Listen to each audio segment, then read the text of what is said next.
dipatahin saudara, dibacok, dipotong-potong, dimutilasi, dicemplungin di situ saudara. Itu kisah sejarah itu saya diceritain saudara. Pilu hati saya. Jadi Tuhan kita itu direndam di dalam air yang penuh dengan kotoran dan bangkai saudara. Dan ketika turun di tangga, saya lihat itu ada lukisan Tuhan Yesus lagi menunduk begini, sendiri di lukisan itu. Hati saya pedih saudara. Orang bisa bilang saya tomboy, orang bisa bilang saya kalau khotbah, kalau pimpin pujian tuh model-model kolerik saudara. Tapi saya kalau udah bicara soal pengorbanan Tuhan, soal kasih Tuhan, saya melankolis saudara.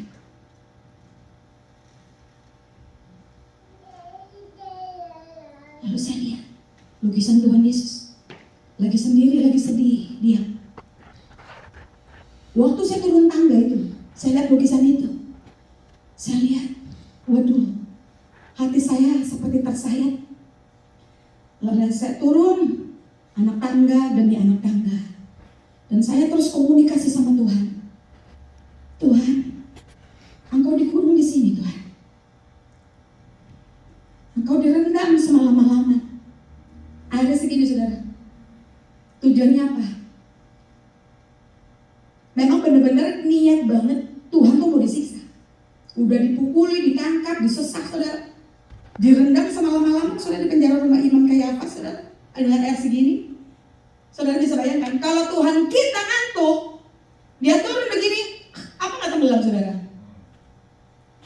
Tapi bukan destiny Bapa di surga Yesus mati tenggelam, tapi dia harus mati di salib.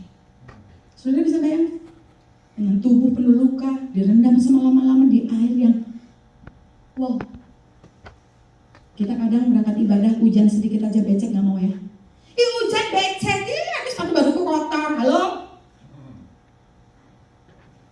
Saya latih anak-anak rohani saya di Medan. Kenapa kemarin gak ibadah? Aduh mami, aduh angkotnya ini lah. Saya bersaksi. Kalian tahu? Dulu mami hanya untuk memberitakan Injil. Jalan puluhan kilometer. Kalau mami pakai buat ongkos, di rumah gak ada beras. Saya single parent saudara. Kalau saya pakai buat ongkos, anak-anak di rumah sama mama saya gak bisa makan. Jadi saya harus puasa, mempuasakan diri. Dan saya ingat mama saya itu kalau minum obat tuh dari daun mengkudu. Jadi ambil daun yang muda-muda, dibersihin, itu bisa jadi obat. Berhari-hari itu menu buka puasa saya sebenarnya. Daun mengkudu Tuhan ini menu buka puasaku. Yang penting anak-anakku bisa makan. Lalu saya jalan. Dulu belum ada ini Galaxy Bud, handphone belum. Masih kuno saudara, pakai Walkman murah, pakai headset, ya kan? Sepanjang jalan tuh, wah, pasang lagu. Biarlah rohku menyala-nyala dan layanilah Tuhan. Sepanjang jalan. Di satu sisi, karena saya belum buka puasa, saya minta sama Tuhan, Bapak, aku gak sanggup. Ini harus berapa puluh kilometer. Bapak kirimi aku kendaraan, entah pickup, entah truk, kirimi aku Bapak. Aku gak sanggup. Nanti bener Tuhan kirim, ya kan? Truk apa pickup, saya berhentiin. Kenapa Mbak? Mau kemana Pak? Mau ke sana? Ikut ya, ikut di belakang. Jadi cewek-cewek gini udah biasa hari-hari duduk sama kambing, sama batu kali sudah. Hanya untuk memberitakan Injil. Halo? Halo? Dan saya punya prinsip, menjadi seorang wanita hanyalah soal kelahiran. Ada amin? Tetapi perkasa di dalam Kristus, itu sebuah panggilan ilahi. Amin. Kalau kita mengerti Allah, mau perkasa? Amin. Bilang satu dengan yang lain, jangan cengeng. Ada amin? Yesus sudah berikan segala-galanya buat kita. Amin. Ada amin? Amin. Yang penting sampai saudara. Amin. Ada haleluya? Ya. Itu baru sedikit kejadian saudara. Belum yang lain-lain saudara. Pokoknya bisa jadi buku berjilid-jilid. Ya. Itu yang ketiga apa? Yusuf keluar dari comfort zone. Yang keempat, apa karakter Yusuf sehingga dia berhasil? Yusuf seorang yang takut akan Tuhan. Amin. Ada amin? Yes. Meskipun hari-harinya dia di rumah sama Dedi Yakub diajarin tentang Tuhan, tentang Tuhan, tentang Tuhan. Tapi ketika dia terpisah, itu terus melekat dalam pikiran meskipun di dalam penjara. Kita lihat Kejadian 39 ayat 10 sampai 12. Kejadian 39 ayat 10 sampai 12. Apa tadi? Yang keempat ini, Yusuf seorang yang takut akan Tuhan. Takut akan Tuhan adalah suci. Ada amin? Amin. Yuk kita baca sama-sama ya. 3, 2, 1. Walaupun dari hari ke hari perempuan itu membujuk Yusuf. Dari hari ke hari artinya apa? Kalau orang Surabaya bilang sabendino, every day, tiap hari saudara, tiap hari loh dibujuk sama perempuan dari istana. Nah kalau sudah perempuan dari istana yang bujuk Yusuf, nggak mungkin pakai dasar gombel saudara, bau kencur, bau bawang saudara, bolong sana bolong, nggak mungkin. Pasti kinclong, pasti mengkilap, pasti mulus, pasti seksi. Ada kan? Amin. Ya kan? Ya iyalah. Kerja sekalinya diangkat sama bosnya, dapat pemimpin yang genit saudara. Minta tolong lah ya kan. Tapi itu proses saudara, proses ya.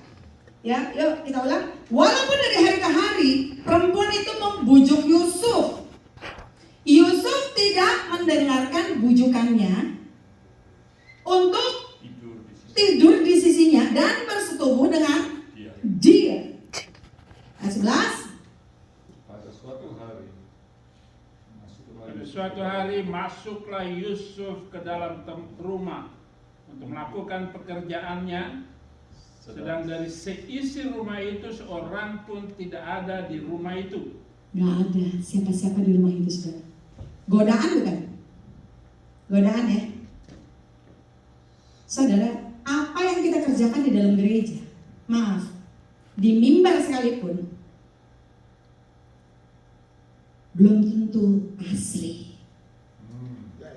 Siapa kita yang asli? Apa yang kau kerjakan di balik pintu yang tertutup di belakang Bapak Gembala? Ada kan? Itu kita yang asli.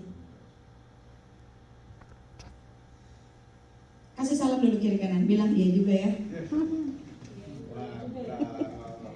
Ada amin? Amin. Ya kan? Kalau di gereja, shalom, apa kabar? Ya kan? Mana anaknya? Sakit? Oh, sakit. Ya kan begitu lewat, bodo amat mau sakit mau enggak ya kan? Biar kelihatan rohani. Ya kan? Saudara susah gak sih jadi pelayan mimbar? Mimpin pujian, singer gitu? Susah? Susah. Hah? Gampang. Gampang. Kata pastor Sebudin gampang. Kenapa susah? Karena kita mau tambah plus-plus.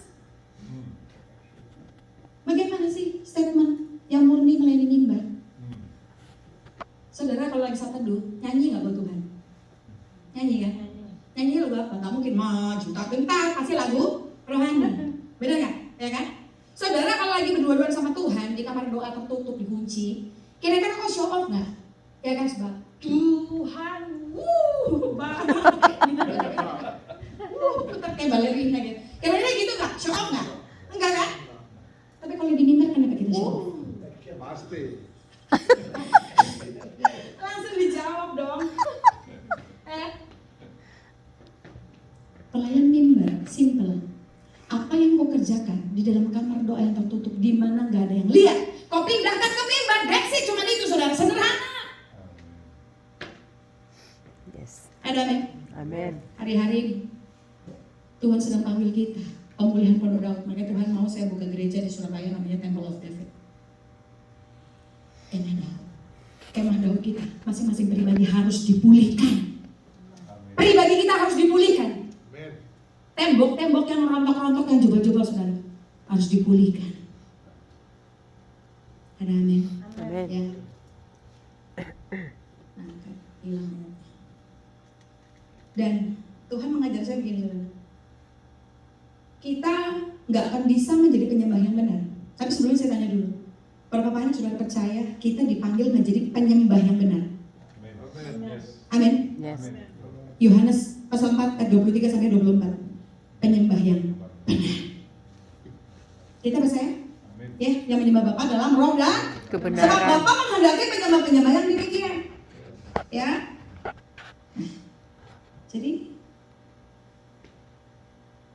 setiap kita nggak akan bisa menjadi penyembah yang benar selama hidup kita masih mau disembah, masih mau diakui, masih mau terima aplaus dari orang. Gak bisa. Yes. Saya pernah menjumpai, bukan cuma teman saya dulu, zaman saya masih pelayan sebagai di departemen musik tahun 2000, 2001 ya. Ada amin. Mau berhasil hidupnya? Ayat 12. Kejadian 39. Oh, saya Ayat senang. 12, lalu perempuan itu memegang baju Yusuf sambil berkata, marilah tidur dengan aku. Tetapi Yusuf meninggalkan bajunya di tangan perempuan itu dan lari keluar. Lari kemana?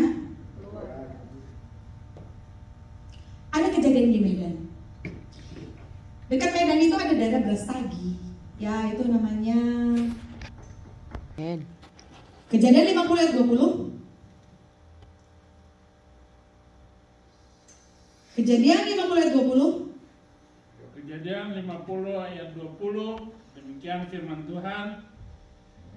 Memang kamu telah mereka-rekakan yang jahat terhadap aku, tetapi Allah telah mereka-rekakannya untuk kebaikan, dengan maksud melakukan seperti yang terjadi sekarang ini, yakni memelihara hidup suatu bangsa yang besar.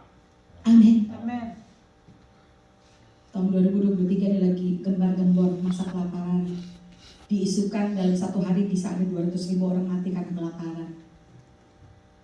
Ini waktunya bangsa Indonesia memainkan peran menjadi Yusuf di zaman. Ini waktunya. Ini giliran Indonesia menerima lawatan Tuhan. Meskipun kau nggak tinggal di Indonesia, kau mau tinggal dimanapun, tapi kuasa Roh Kudus sanggup menembus jarak, ruang, dan waktu. Amin. Yusuf seorang yang mudah mengampuni. Udahlah, memang kamu mereka-rekakan kejahatan.